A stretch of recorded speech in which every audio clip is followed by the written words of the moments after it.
Meet Reid Rosenthal, rancher, #1 best-selling award-winning author, and unabashedly, on the right side of the outstanding issues of our generation. But don't try to fence him in. Sometimes his positions will surprise you, because Reid is definitely his own man, with his own opinions. You might love him, you might hate him, but you won't be able to stop listening. Step over to the right side with Reid.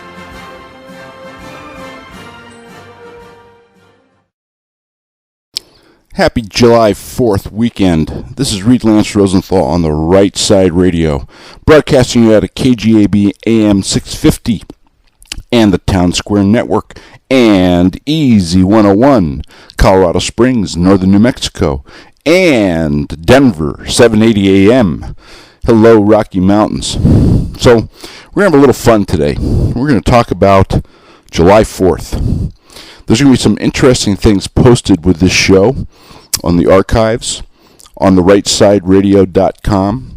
By the way, I did a show on the Constitution there a couple weeks ago, which ties in beautifully with today's show. You might want to listen to it.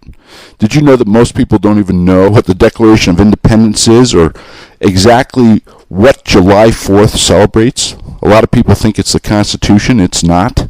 We're going to talk about that today. I'm going to read to you from some stuff, including from my books, which are really, about the universal energies of the land, the West, romance. Yes, romance. And guys, 46% of the readers are male. It's action galore. Plenty of testosterone. Very unusual for a series like this to be almost 50-50 male and female readership. And by the way, I want to thank everybody for the tremendous ebook response and support on our big release of the reprint of Book 1, 120 new pages, 8 new chapters. It absolutely soared in Amazon.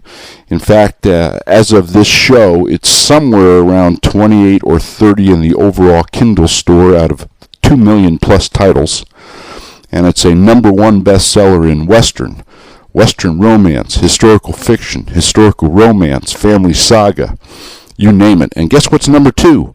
Maps of Fate. I wish they could both be in the same position at one time, but I guess that's not possible. But I'm not complaining. You readers rock. The response blew me away. So thanks very much. And for those of you who missed that Kindle Daily deal, which was $1.99 per ebook, I talked to publishers, though they were reluctant, into not raising the prices of those ebooks back to full price. So for a limited time, short period, I can't tell you how long, they're at $5.79 and $6 and change. So they are still a really big deal for a short period of time. Grab them, and grab that Threads West reprint ebook, the July 2013 Threads West Book 1 reprint. I think you will like it, including, by the way, you folks who read the original book, which is now a collector's item. And speaking of that, whatever there is of those old Threads West books, that's all there is. And I know there's not many left, either at the .coms, Amazon, or BN.com, or in stores, Barnes & Noble, Indies, Hastings. If you can grab a copy of those, do so. We're going to have a special little promo. It's going to be really fun. And we're going to do it in conjunction with the release of Book 3, Uncompagre, next month. It is wrapping up. We're getting ready to go to the printers. I'm pretty excited about it, if you can't tell. And what we're going to do is, if you have at any time purchased a Book 1 up to August 1, that is a collector's Book 1, the Book 1 previous to the July 2013 reprint, which came out in ebook this Thursday and just went through the roof, and will be in print and on store shelves the last week of July, not before then. It's at the printer right now. Then all you have to do is keep your receipt, or, because some of you have had the collector's book for some time, take a picture of yourself holding the book and send it to threadswest.media@gmail.com. That's threadswest.media gmail.com. We're going to have this posted on the OTR site too. And we're going to be sending you a coupon, which is good for books in the series. So I think you'll really like it. It's going to be a really fun deal, and we'll be posting those pictures. So there'll be a whole bunch of folks floating around holding that book. It'll be fun. All right, let's get back to the business of July 4th. Did you know July 4th is a celebration of the Declaration of Independence in 1776? And you should know, and if you listen to my constitutional program a couple weeks ago on the archives on therightsideradio.com, you will know that the Constitution didn't happen till the late 1780s. That's right, we actually had a Confederation government for quite some time, from 1776 to the late 1780s. So the Declaration of Independence is really kind of the key deal. You know, the Liberty Bell, all that kind of good stuff. And most people are really not sure, unfortunately, the difference between the Constitution, the amendments to the Constitution, the Bill of Rights, the Declaration of Independence. So I'll tell you what, let's do a little refresher course. I got some reading for you here. And we're going to have some stuff posted on the website too, so please visit it.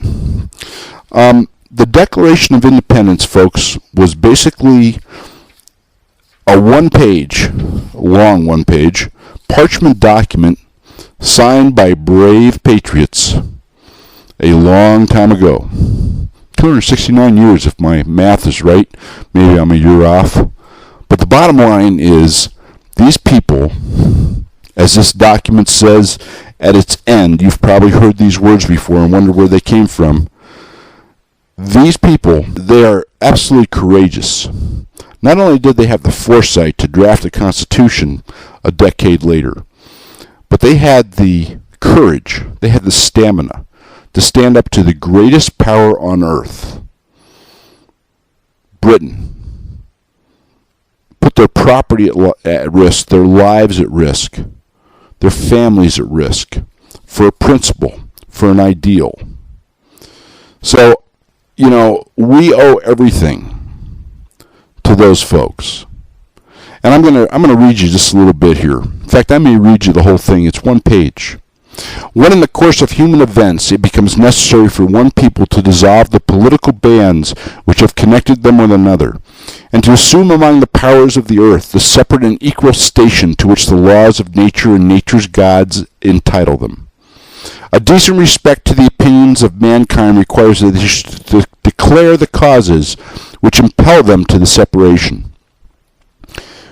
We hold these truths to be self-evident. You know,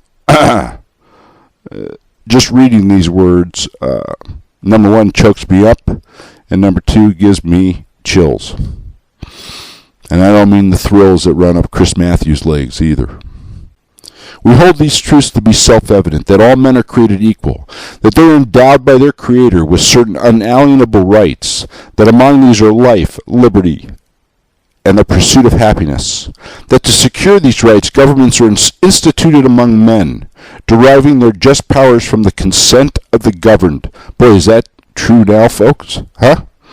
I mean, let's go back to the basics. It goes back to my theory that the touchstone of the past is the guidepost to the future.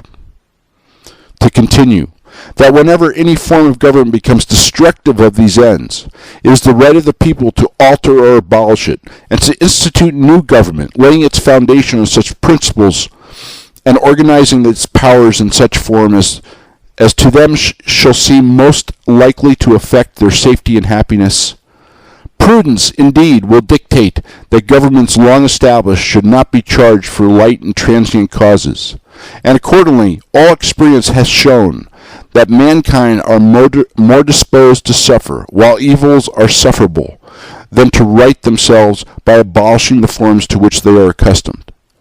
But when a long train of abuses and usurpations, pursuing invariably the same object, evinces a design to reduce them under absolute despotism, it is their right, it is their duty, to throw off such government and to provide new guards for their future security. Such has been the patient sufferance of these colonies, and such is now the necessity which constrains them to alter their former systems of government. The history of the present King of Great Britain is a history of repeated injuries and usurpations, all having in direct object the establishment of an absolute tyranny over these states. To prove this, let facts be submitted to a candid world. I want you folks to listen to this next part of the Declaration of Independence, and I want you to think about the words I just spoke, written almost 3 centuries ago by the founders, and apply them to modern day thought, events, the NSA, the IRS, you name it. To continue from the Declaration of Independence, he has refused his assent to laws the most wholesome and necessary for the public good. He has forbidden his governors to pass laws of immediate and pressing importance, unless suspended in their operation till his asserit shall be obtained. And when so suspended, he has utterly neglected to attend them. He has refused to pass other laws for the accommodation of large districts of people, unless those people would relinquish the right of representation in the legislature, a right inestimable to them and formidable to tyrants only. He has called together legislative bodies at places unusual, uncomfortable, and distant from the depository of the public records, for the sole purpose of fatiguing them into compliance with his measures.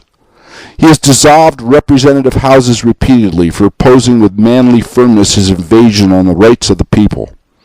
He has refused for a long time, after such dissolutions, to cause others to be elected, whereby the legislative powers, incapable of annihilation, have returned to the people at large for their exercise, the state remaining in the meantime exposed to all the dangers of invasion from without and convulsions within. Think about immigration, folks. He has endeavored to prevent the population of these states, for that purpose obstructing the laws for naturalization of foreigners, refusing to pass others to encourage their migrations hither, and raising the conditions of new appropriations of lands. Think about Agenda 21, folks.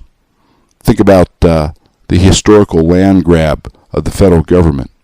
He has obstructed the administration of justice by refusing his assent to laws for establishing judiciary powers. Think about Eric Holder's perjury. He has made judges dependent on his will alone for the tenure of their offices and the amount and payment of their salaries. Think about the Supreme Court. He has erected a multitude of new offices and sent hither swarms of officers to harass our people and eat out their substance. Think about the NSA. Think about Homeland Security. Think about Obama's czars. He has kept among us in times of peace standing armies without the consent of our legislatures. He has effected to render the military independent of and superior to the civil power. He has combined with others to subject us to a jurisdiction foreign to our Constitution and unacknowledged by our laws, giving his assent for their acts of pretended legislation. For quartering large bodies of armed troops among us. Think about drones, folks. Think about the weapons and bullet purchases and MRAC purchases, heavy armored vehicles by DHS. For protecting them by a mock trial for punishment for any murders which they should commit on the inhabitants of these states. Think about Benghazi. For cutting off our trade with all parts of the world. Think about China. For imposing taxes on us without our consent. Think about Obamacare. For depriving us, in many cases, of the benefits of trial by jury. Think about the executive orders. Go back in the archives. Listen to those shows. For transporting us beyond seas to be tried for pretending offenses. For abolishing the free system of English laws in a neighboring province, establishing therein an arbitrary government, and enlarging its boundaries so as to render it at once an example and fit instrument for introducing the same absolute rule into these colonies. Think about the intrusion of Sharia and the Muslim Brotherhood in the White House, in our security forces, in our schools. For taking away our charters, abolishing our most valuable laws, and altering fundamentally in the forms of governments. for suspending our own legislatures and declaring themselves invested with the power to legislate for us in all cases whatsoever. He has abdicated government here by declaring us out of his protection and waging war against us. He has plundered our seas, ravaged our coast, burnt our towns, and destroyed the lives of our people. He is at this time transporting large armies of foreign mercenaries to complete the works of death, desolation, and tyranny, already begun with circumstances of cruelty and perfidy, scarcely paralleled in the most barbarous ages and totally unworthy the head of a civilized nation. He has constrained our fellow citizens, taking captive to the high seas to bear arms against their country, to become the executioners of their friends and brethren, or to fall themselves by their hands. Think about what's happening in the military now, folks. He has excited domestic insurrections amongst us, and has endeavored to bring on the inhabitants of our frontiers the merciless Indian savages, whose known rule of warfare is an undistinguished destruction of all ages, sexes, and conditions. Obviously, that doesn't apply here, but it does apply with foreign terrorism. The declaration of the war on terror is over, and that phrase, he has excited domestic insurrections. How about the words of division by race, by creed, by religion, by age, and by gender that flows continuously now from our government and this administration? Back to the Declaration of Independence that we are celebrating this July 4th. In every stage of these oppressions, we have petitioned for redress in the most humble terms. Our repeated petitions have been answered only by repeated injury. A prince whose character is thus marked by every act which may define a tyrant is unfit to be the ruler of a free people. Nor have we been wanting in our attentions to British brethren. We have warned them from time to time of attempts by their legislature to extend an unwarrantable jurisdiction over us. We have reminded them of the circumstances of our emigration and settlement here. We have appealed to their native justice and magnanimity, and we have conjured them by the lies of our common kindred to disavow these usurpations, which would inevitably interrupt our connections and correspondence. They too have been deaf to the voice of justice and of our common kindred and our consanguinity. We must therefore acquiesce in the necessity which denounces our separation, and hold them as we hold the rest of mankind, enemies in war, in peace friends. We therefore, the representatives of the United States of America, in General Congress, assembled, appealing to the Supreme Judge of the world for the rectitude of our intentions, do in the name and by authority of the good people of these colonies solemnly publish and declare that these united colonies are, and of right ought to be, free and independent states,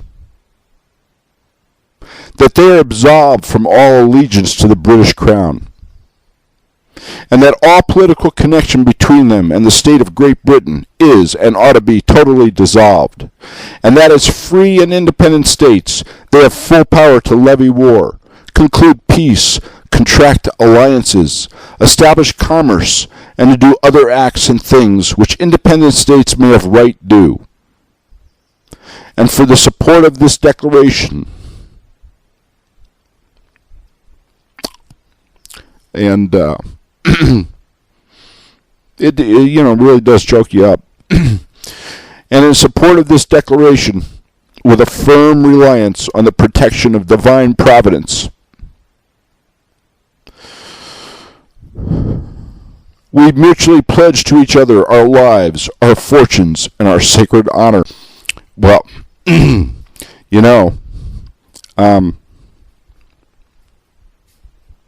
when people have the courage and the honor and the principle to write words almost 3 centuries ago,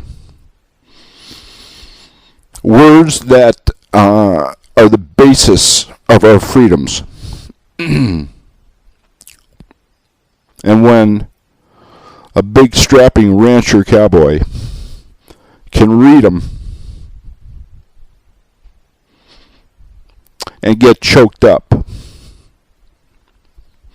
those words, those ideas, those principles are powerful. And the men who wrote them are Americans.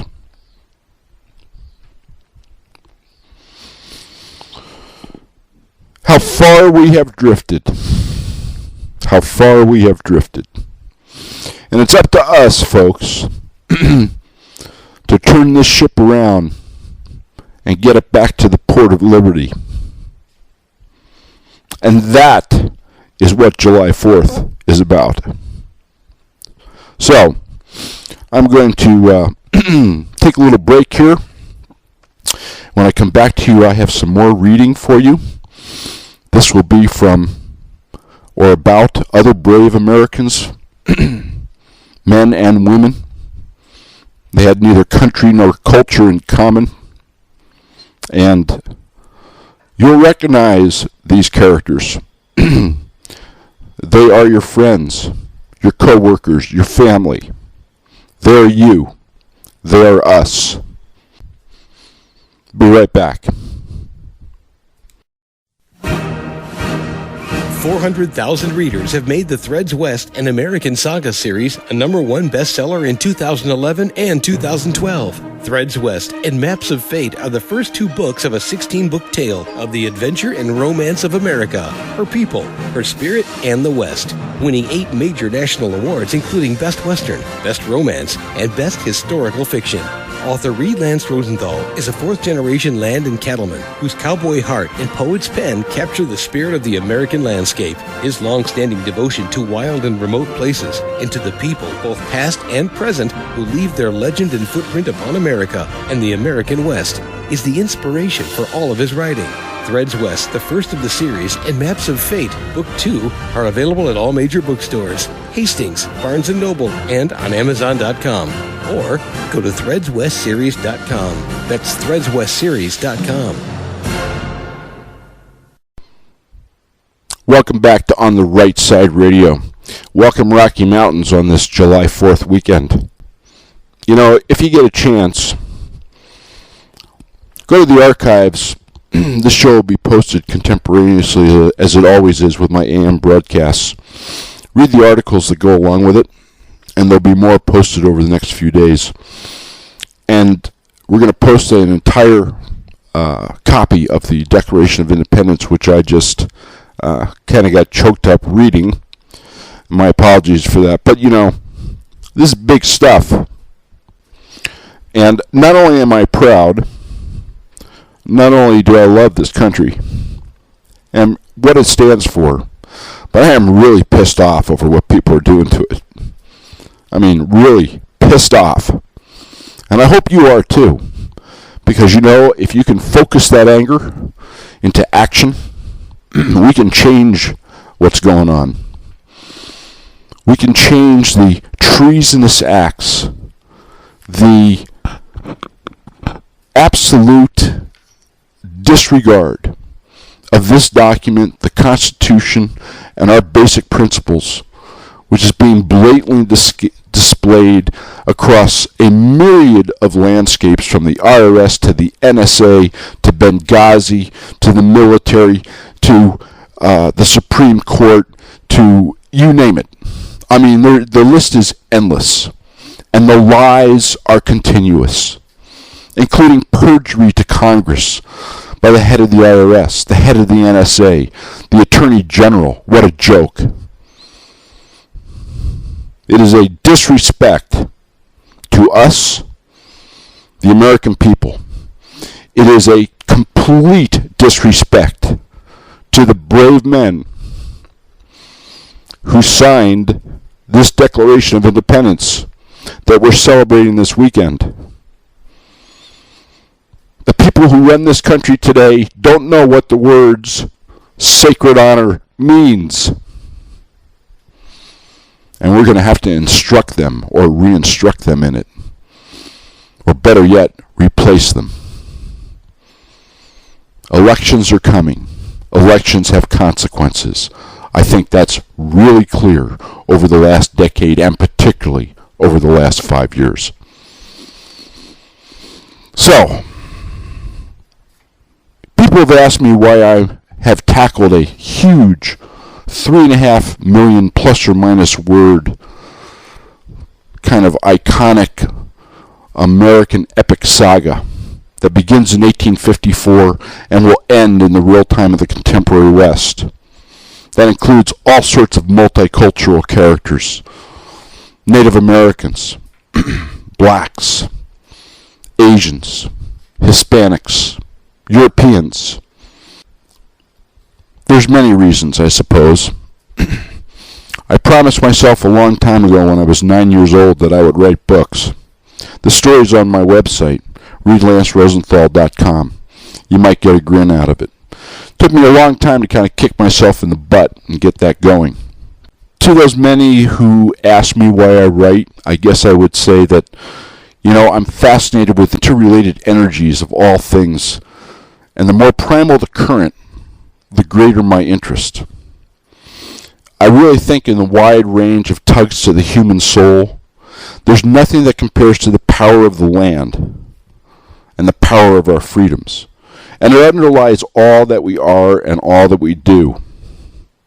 It's the pull on our heartstrings of passion-filled romance, which we have all experienced. It's a universal energy. And for the great majority of Americans, the call of the American spirit to our souls. It's these universal energies which kind of cradle my message and my story, which is the story of us. This is real history, folks. Real history. You don't win national awards for historical fiction unless the history is real. Of all the 13 awards this series has won, those best in historical fictions are the ones I'm most proud of. And my message is simple. America is exceptional. And we, Americans, no matter our race, our creed, our color, our religion, are exceptional. And I don't care what the boys in Washington have to say about that, because they are far less than exceptional. So these magnets to our spirits, kind of coupled with the rich texture of the mid-1850s. That's a magical time in American history. It's a time when America and the world kind of drew their collective breaths and then exhaled with a rush toward the American West. It's our story. It's a memory we need to recall. It's courage we again need to touch. We need to touch that courage which wrote that one-page Declaration of Independence. It's a touchstone to the past and a guidepost to the future in these uncertain times. That's why I write this story. And I've tackled this mammoth project out of love of country, love for writing, and based on the exhortations of many others who are far more qualified than I, trust me, far more qualified than I, to employ what I'm told is kind of a gift for relaying a message through a story. And my primary objective, other than weaving a great tale, creating characters that you will recognize because they are you and they are people you know. They are us. Kind of to bring the adventure and romance of America and our people and the West back home. Back home to our hearts, back home to our minds. Because if enough people, shall we say, jump on that express, and whether it's my books or someone else's is irrelevant. The end result is what's relevant. If enough people jump on that express, folks, we can turn this train 180 degrees on its track, because right now it's headed toward a wreck. I think you know that in your hearts. And I think the men who drafted that Constitution pledged their lives, their property, and their sacred honor to each other and against a great empire and 4 remarkable principles, would agree with everything I just said.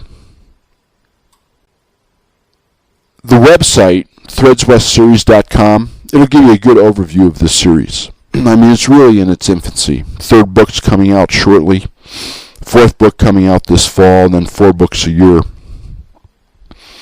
It's a lot of work, but I love it. And I'm friends with these characters. I love these characters. And I recognize them. They're based on real people that I've known and dealt with and interacted, but cast back to an older time. It's 170 years of our history through their eyes. You know, it's the eyes of strong men, brave women, light and dark souls, many times having neither country nor culture in common. I have always thought that America is a tapestry, and the West is the loom. It is the separate origins, you know, the social pinnings, the ethnicity differences, cultural differences, ambitions, and motivations, which vary amongst us all, of the American people, that form the whole cloth of this nation.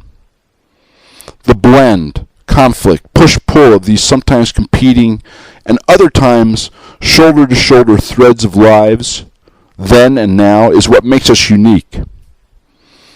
The weave of differences into spirit and country. Unlike other nations, all other nations, which are mosaics. I'm going to read to you the preface for the Maps of Fate era of books. The Maps of Fate era of books are 8 novels. They run from 1854 to 1875. There's 4 other eras that will follow them. And at different times, these books will be packaged into hardcover. Right now, they're what's called trade paperback, which is kind of high-class paperbacks. Probably when each of the eras is done. The Maps of Fate era is followed by the North to Wyoming era, which runs from 1875 to about 1900. And then that era transcends or transforms into the era we call canyons, which will include the Dust Bowl and the Depression and World War I. And then the Coming Thunder era begins in 1939. World War II, the baby boom, the beginnings of the great transformation of the West, the beginnings of progressivism, although the seeds were sown long before. And finally, the series will end with the era we call Summits. It begins in 1980. And the very last book of this 33-book project, a project of love, I might add, and a work of the heart, will end in the real time of the contemporary West. In fact, that last book, I'm not going to tell you much about it, is mostly written. It needs only the last 8 chapters, which will incorporate the actual events, literally, of the week that the novel is finished, years from now. So, let me read you the preface to the Maps of Fate era of novels, and I think you'll get a pretty good feel for this. In the spring of 1855, America is on the cusp of her great westward expansion, reluctantly on the threshold of becoming a world power. St. Louis, gateway to the frontier, booms with an 8-fold population expansion from just a decade prior. 1,000 miles to the west is the lawless, untamed spine of the continent, the Rocky Mountains. The power of their jagged peaks, rugged territories, and vast resources beckon the souls of a few adventurous men and women, destined to love and struggle in the vibrant but unforgiving landscape of the West. America draws individuals and families from all corners of the earth with the promise of land, freedom, self-determination, and economic opportunity. Immigrants exchange the lives they know for the hope and romance of a country embarked on the course of greatness. The revolt of Texas against Mexico with the surreptitious aid of the United States has resulted in vast new American terrain. Unexplored western lands stretching from the Rio Grande to the Pacific and north to the Arrows, later to become the Kansas territories, and eventually Colorado and Utah. Magnetic draws for the restless and ambitious and those in search of freedom and future. The brave, passion-filled characters of Maps of Fate era of novels set forth on a dangerous journey as they try to establish life in this unknown wilderness, swept unknowingly into the tumultuous vortex of momentous changes, shaping the United States and the West between 1854 and 1875, the years ensconced in the Maps of Fate era of the Threads West series.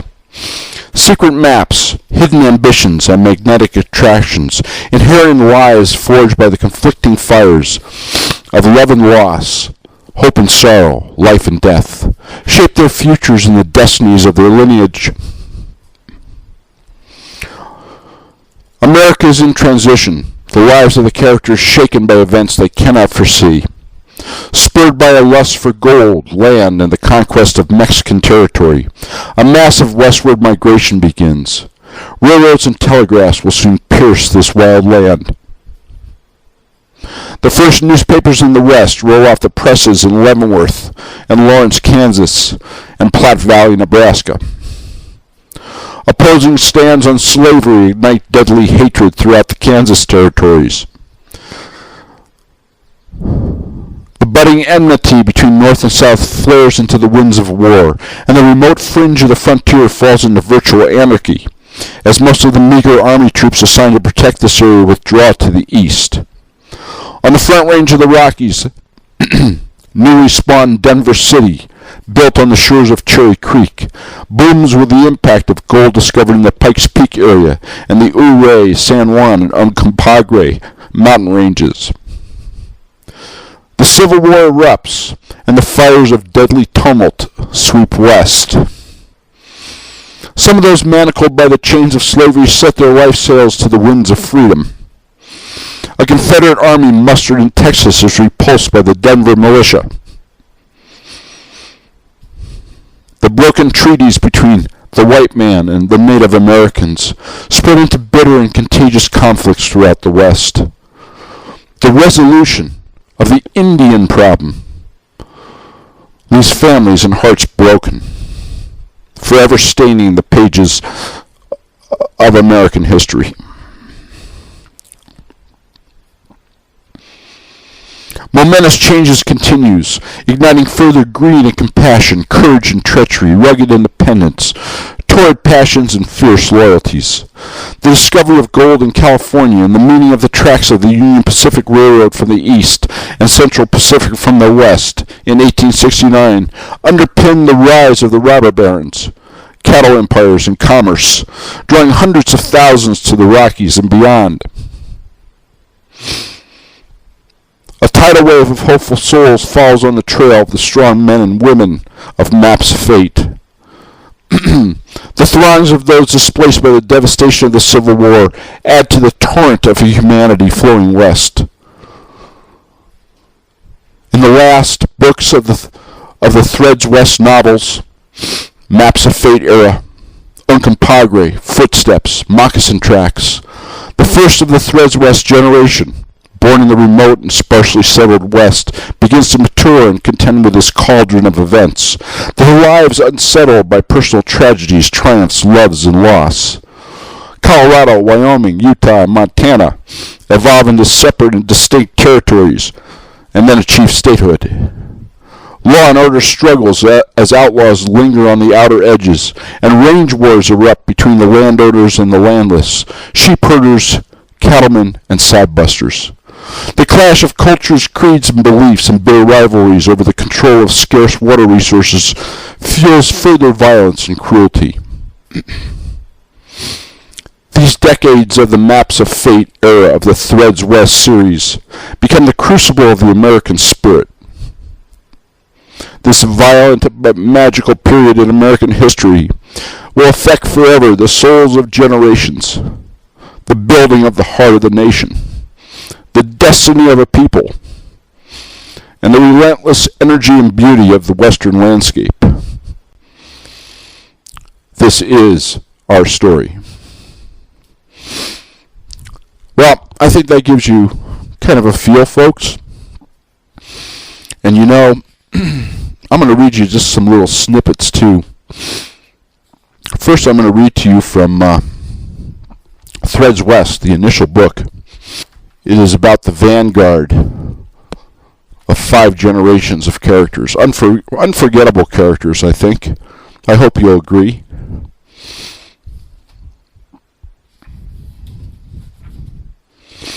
The high ceiling of Central Train Station of New Jersey's main terminal echoed with the sound of travelers scurrying to and fro. Mothers shepherded children. There were the occasional broad brims of the western hats which had begun to be popular. Johannes and Reuben stood transfixed by the tumultuous scene. The electricity of the crowd fired their already heightened sense of adventure. The men carried only their duffels and the map case. Each clutched their long gun sleeved in fringed leather. A Colt Army pistol was tucked into Johannes' waistband. Reuben's Navy squareback Colt was tied down into a holster on his hip, the bottom of which had been loosely strapped to his thigh with rawhide. He had oiled the stiff skin, but it still had that peculiar light tint of new leather. "There it is!" Reuben pointed toward the track. The sign read, "Westbound, Philadelphia, Pittsburgh, Chicago, St. Louis." Steam already billowed from the engine of the westbound Pennsylvania Railroad train. "Let's go!" Reuben shouted above the din. Then he realized Johannes wasn't behind him. He turned. Johannes had stopped to look down the terminal. Reuben followed his gaze and laughed. Johannes' attention was fixed on a beautiful blonde woman, taller than most of the other travelers, 5 cars down the track. The crowd parted momentarily.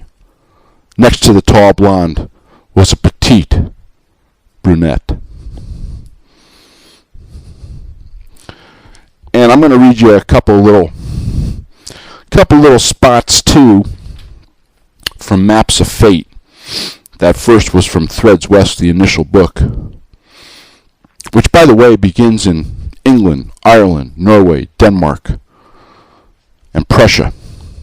Fate twists these brave men and independent women together as they journey to America and make their way to St. Louis. And in Book 2, they come west to Cherry Creek, pre-Denver, 1855. So a few little snippets from Maps of Fate. Mac lowered the spyglass. "It's Zeb, and he ain't wasting no time getting back." His great bushy eyebrows furrowed in contemplation. "Reuben, tell folks to get out their rifles and gather in every other wagon. Get 5 men on horses and come back up here. I choose Johannes, Charlie, John, Harris, and that swine Jacob. He's always looking for a scrap." He looked down at the holstered Colt on Reuben's hip. "I'd take the thong off that hammer, son." Next excerpt. She felt the fire in the smooth caress of his fingertips as they traced across her breast, lingered, and then continued down her hips and came to rest lightly, longingly, on the concave valley of smooth belly between her hips. The smell of him and of them mingled with the fragrance of sun-baked sage. And the next excerpt. "That is called a holy iron. It is the weapon of the hairy-faced ones," had been the response to his inquisitive tug on his father's loincloth. The memory dissipated, and the promise of the spring dawn and later lovemaking were carried away by the east breeze, only to be replaced by a feeling of foreboding deep in Eagle Talon's spirit. And the next excerpt. "Don't you dare now, Lucy, me," she wagged her finger at him, the digits crooked from years of manual labor. "You know it's against the law for our kind to read." Peeling the thick glass spectacles from one ear and then the other, Israel ignored his wife. cleaned the lenses with his shirt tail and thought about what he had just read. New York, January 17th, 1855. Slaves find help and escape. And the last excerpt from Maps of Fate, Book 2 of the Threads West series. The farmer spoke in a cracking voice. Whatever you want, please. This is all we have. The smoothbore lay across Blackfeather's forearm, its muzzle pointing at the man's head. We already know we can have what we want. Whatever we want. Blackfeather let his eyes slip to the hysterical girl. Her gangly shape was just taking on the form of a woman. You know, this series has won in the last 2 years 13 national awards. Everybody tells me that's quite remarkable. Best Romance of the Year, Best Historical Fiction of the Year, Best Western of the Year, twice, in fact, in the latter two cases in New York, and a host of other awards, too. But, you know, some of the reviews that we've had have been stupendous.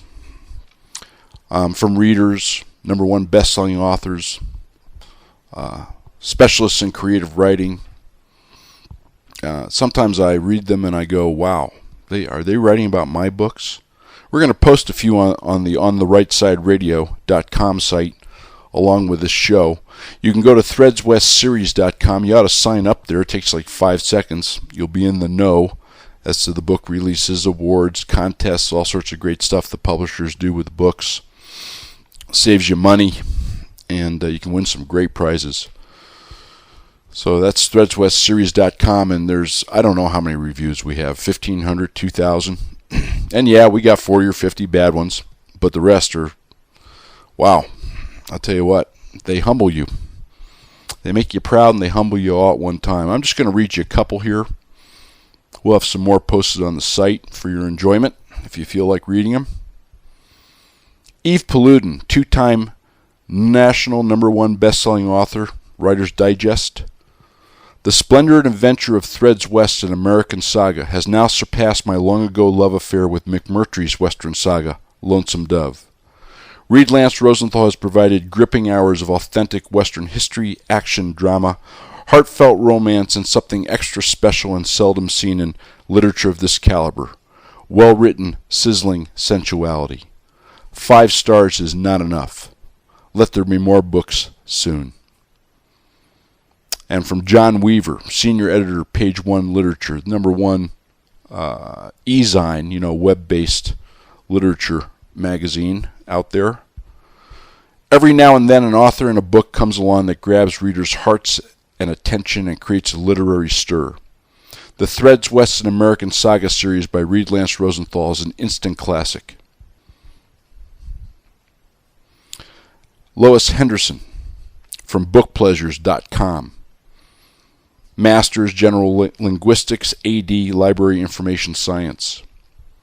Fluent and strong, sensual, evocative, and unforgettable. Compared to McMurtry's Pulitzer Prize-winning Lonesome Dove and Mishner's Centennial.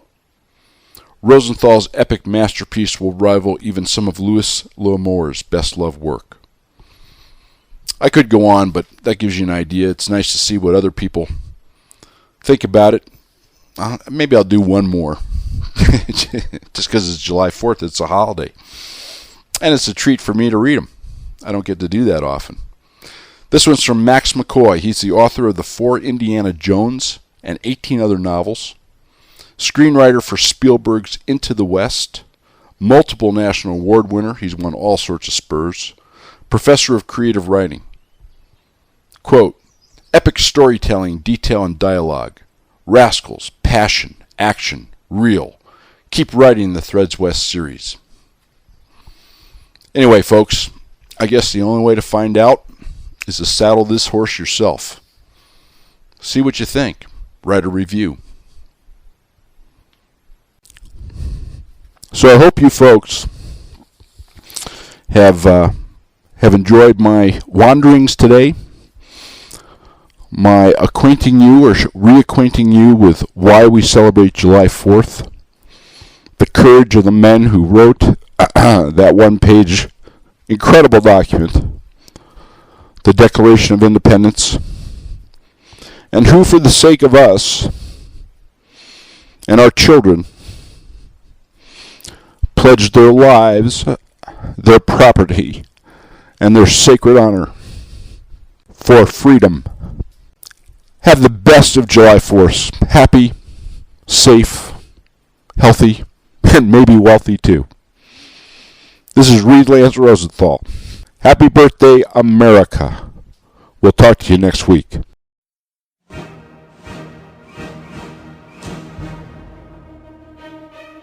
For more information about Reid and his work, please go to ontherightsideradio.com. There you can also click to purchase the first 2 volumes of his #1 best-selling historical Western series, Threads West, An American Saga, and Maps of Fate. And now the first volume of his new nonfiction series, Land for Love and Money, is available everywhere, or go to landforloveandmoney.com. That's Land for Love and Money. We'd also like to remind you that if you've missed any shows, you can go to the show archives on Reid's ontherightsideradio.com webpage. We look forward to seeing you again next week for another episode of Reid Lance Rosenthal, On the Right Side.